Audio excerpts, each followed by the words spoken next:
राधे राधे भक्तों हमारे चैनल सनातन वाणी में आप सभी का हार्दिक स्वागत है।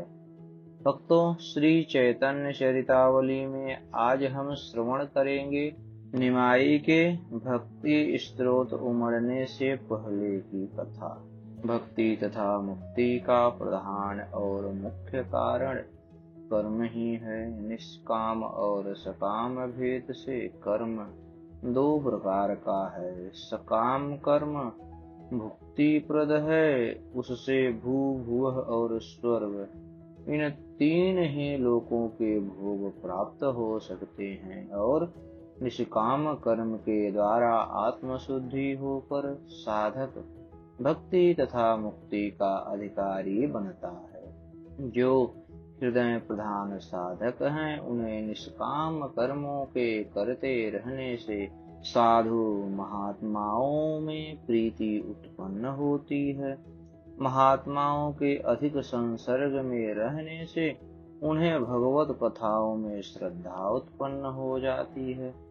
भगवत कथाओं में श्रद्धा होने से भगवत गुणों में रति हो जाती है। भगवत गुणों में रति होने के बाद भक्ति उत्पन्न होती है। भक्ति ही अंतिम साध्य वस्तु है, उसे ही पराकाष्ठा या परागति कहते हैं। जो मस्तिष्क प्रधान साधक होते हैं, उन्हें निष्काम कर्मों के द्वारा आत्मशुद्धि होकर भगवत भक्ति प्राप्त होती है। फिर संसारी विषयों से वैराग्य होता है। वैराग्य से इन्हें ज्ञान की इच्छा उत्पन्न होती है, और ज्ञान के द्वारा वे मुक्ति को प्राप्त कर सकते हैं। मुक्ति ही प्राणी मात्र का चरम लक्ष्य है। यही जीवों की एकमात्र साध्य वस्तु है। इसलिए मुक्ति तथा भक्ति का प्रधान हेतु वर्णाश्रम विहित कर्म ही है। जब तक भगवत कथाओं में पूर्ण रूप से श्रद्धा उत्पन्न न हो जाए, बिना भगवत कथा श्रवण के चैन ही न पड़े, अथवा जब तक संसारी विषयों से पूर्ण रीत्या वैराग्य न हो जाए, चित्त सर्वदा इन संसारी भोगों से हटकर एकांत वास के लिए लालायित न बना रहे, तब तक सभी प्रकार के मनुष्यों को अपने अपने अधिकारानुसार कर्तव्य कर्मों को करते ही रहना चाहिए। जो श्रद्धा तथा वैराग्य के पूर्व ही अज्ञान के वशीभूत होकर कर्मों का त्याग कर देते हैं, वे नारकीय जीव हैं। वे स्वयं कर्म त्याग रूपी पाप के द्वारा अपने लिए न करके मार्ग को परिकृत करते हैं। ऐसे पुरुष न तो भक्त बन सकते हैं और न ज्ञानी। वे इस संसार चक्र में ही पड़े घूमते रहते हैं। कुछ ऐसे भी नित्य भक्त व जीवन मुक्त महापुरुष होते हैं, जिन्हें फिर से कर्म करने की आवश्यकता नहीं होती। वे पहले से ही मुक्त अथवा भक्त होते हैं। सुख सनकादि जन्म से ही मुक्त थे। नारद आदि पहले से ही भक्त होकर उत्पन्न हुए। इनके लिए किसी प्रकार के विशेष कर्मों के अनुष्ठान की आवश्यकता नहीं हुई। इनमें आरंभ से ही वैराग्य तथा भक्ति विद्यमान थी। इसलिए सुख सनकादि आरंभ से ही ज्ञानी बनकर स्वेच्छा पूर्वक विचरण करते रहे, और नारद मुनि सदा हरि गुणगान करते हुए सभी लोगों को पावन बनाते फिरे। अतएव उनके लिए आरंभ से ही कोई कर्तव्य कर्म नहीं था। अब प्रश्न यह है कि भक्ति तथा मुक्ति में कौन सी श्रेष्ठ वस्तु है? इसका उत्तर यही दिया जा सकता है कि या तो इनमें से कोई भी श्रेष्ठ नहीं, या दोनों ही श्रेष्ठ हैं। ये दोनों ही स्थिति सनातन है। सदा से प्राणियों की ये दो ही परम स्थिति सुनी गई है। वेद शास्त्रों से ज्ञानी महर्षियों ने इन्हीं दो स्थितियों का वर्णन किया है। तस्य तदेव मधुरम यस्य मनो यत्र संलग्नः, जिसके जो अनुकूल पड़े उसके लिए वही सर्वोत्तम है। हृदय और मस्तिष्क की ये दो ही शक्तियां हैं, जिसमें जिसकी प्रधानता होगी उसको वही मार्ग रुचिकर होगा, दूसरे से उसे कोई प्रयोजन नहीं। वह तो अपने ही मार्ग को सर्वस्व समझेगा। अब यह प्रश्न उठता है कि बहुधा भक्तों को यह कहते सुना गया है कि हम तो मुक्ति को अत्यंत तुच्छ समझते हैं, भक्ति के बिना मुक्ति को हम तो ठुकरा देते हैं। इसके विपरीत ज्ञान मार्ग के साधकों के द्वारा यह सुना गया है कि मुक्ति ही मनुष्य का चरम लक्ष्य है। भक्ति उसका साधन भले ही हो, किंतु साध्य वस्तु तो मुक्ति ही है। मुक्ति के बिना परम शांति नहीं। इनमें से किसी की बात माने, दो बातें तो ठीक हो नहीं सकती, फिर वे दो ऐसी बातें जो परस्पर में एक दूसरे के विरुद्ध हो। यदि ध्यान पूर्वक इन दोनों बातों पर विचार किया जाए तो इन दोनों में कोई विरोध नहीं मालूम पड़ता। लोक में भी देखा जाता है कि जिस मनुष्य को जो वस्तु अत्यंत प्रिय होती है वह कहता है, मैं तो इससे बढ़कर त्रिलोकी में कोई वस्तु नहीं समझता। उसके कथन का अभिप्राय इतना ही है कि मुझे तो यही वस्तु अत्यंत प्रिय है, मेरे लिए तो इससे बढ़कर कोई दूसरी वस्तु नहीं है। नहीं कहने से उसका अभिप्राय अन्य वस्तुओं के अभाव से न होकर प्रिय सी है, अर्थात मुझे इसके सिवा दूसरी वस्तु प्रिय नहीं है। उसका कथन एक प्रकार से ठीक भी है। जब तक उसकी उस वस्तु के प्रति अनन्यता न हो जाएगी तब तक उसमें प्रीति कही ही नहीं जा सकती।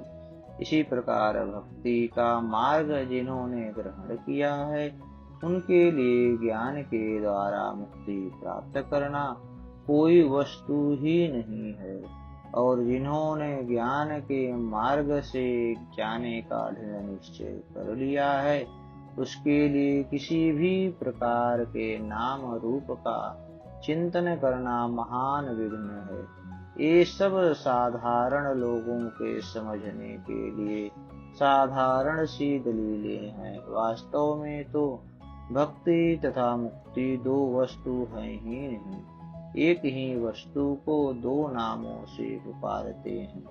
अपनी भावना के ही अनुसार एक प्रिय वस्तु को दो रूपों में देखते हैं। साध्य तो एक ही है, उसे चाहे भक्ति कह लो या मुक्ति, और उसका साधन भी एक ही है। अनासक्त भाव से भगवत सेवा या कर्तव्य समझकर निष्काम कर्म, हाँ, करने की प्रक्रियाएं पृथक पृथक अवश्य हैं, जिनका रुचि व चित्र के कारण अधिकारी भेद से पृथक पृथक होना आवश्यक ही है। एक में त्याग ही प्रधान है।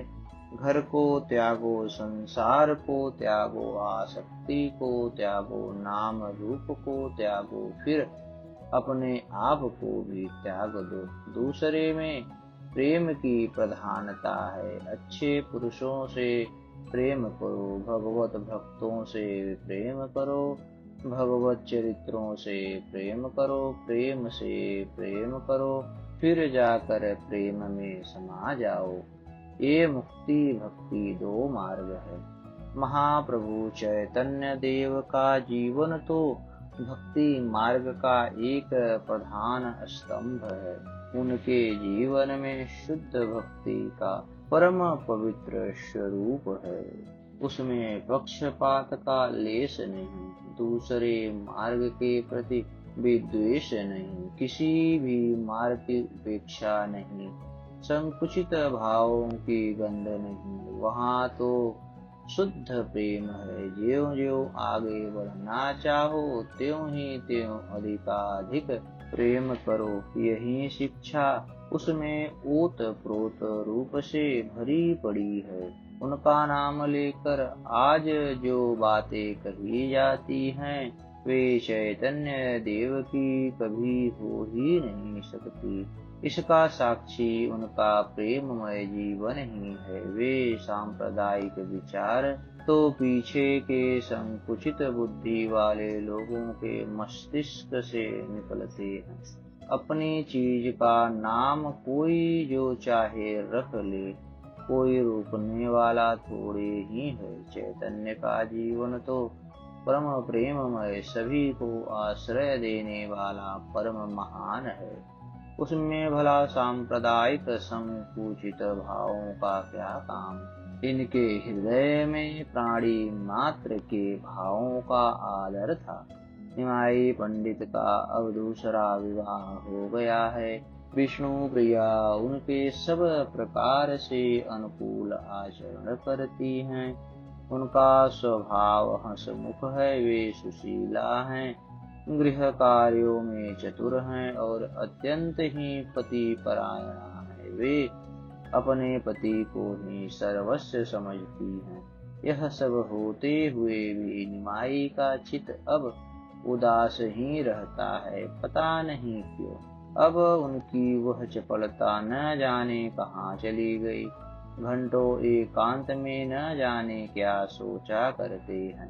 अब उन्हें संसारी बातों से अनुराग नहीं है। अब उनका हृदय किसी विशेष वस्तु के लिए छटपटाता सा दिखाई पड़ता है। अब वे अपने में किसी एक विशेष अभाव सा अनुभव करने लगे हैं। इस बात से उनके सभी स्नेही चिंतित रहते हैं। जब हृदय में किसी प्रबल भाव का आगमन होने को होता है तो उसके पूर्व हृदय एक प्रकार के अभाव का अनुभव करने लगता है। जी चाहता है कहीं चलकर अपनी प्रिय वस्तु को ले आवें। ऐसी ही दशा में लोग तीर्थों में जाते हैं। तीर्थों में अच्छे अच्छे धार्मिक लोगों के सत्संग का सुयोग प्राप्त होता है। विरक्त साधु महात्माओं के दर्शन होते हैं। उनके सत्संग तथा सदुपदेश से हृदय में एक प्रकार की शांति होती है। इसलिए निमाई की भी इच्छा तीर्थ भ्रमण करने की हुई। बंगाल में सकाम कर्मों की प्रधानता है। वहाँ के बहुत ही कम मनुष्य निष्काम कर्म का महत्व जानते हैं। अधिकांश लोग किसी न किसी कामना से ही संपूर्ण धार्मिक कार्यों को करते हैं। सकाम कर्मों में कृत साध को बहुत महत्व दिया गया है। स्मृतियों में तो कृत कर्मों से भी देव कर्मों की अधिक महत्ता दी गई है। गृहस्थियों के लिए पितृकर्म ही मुख्य बताए गए हैं। पितृकर्मों में गया धाम में जाकर पितरों के श्राद्ध करने का बहुत भारी महात्म्य वर्णन किया गया है। इसलिए प्रतिवर्ष बंगाल से लाखों मनुष्य गया जी में पितृश्राद्ध करने आते हैं। दूसरे प्रांतों से भी बहुत बड़ी संख्या में यात्री गया जी पितृश्राद्ध करने आते हैं। किंतु बंगाल में इसका प्रचार अन्य प्रांतों की अपेक्षा विशेष है। अब की बार अन्य लोगों के साथ निमाई पंडित ने भी गया में जाकर अपने पिता का श्राद्ध कर आने का विचार किया। किंतु इनके विचार में अन्य लोगों की भांति सकाम भावना नहीं थी। ये तो अपने अभाव को दूर करने और धार्मिक लोगों के भावों का आदर करने के निमित्त ही गया जी जाना चाहते थे। अस्तु भक्तों, हमारी यह कथा आपको कैसी लगी कृपया कमेंट कर हमें अपना सुझाव दें और हमारे चैनल को ज़्यादा से ज़्यादा सब्सक्राइब करें। धन्यवाद भक्तों।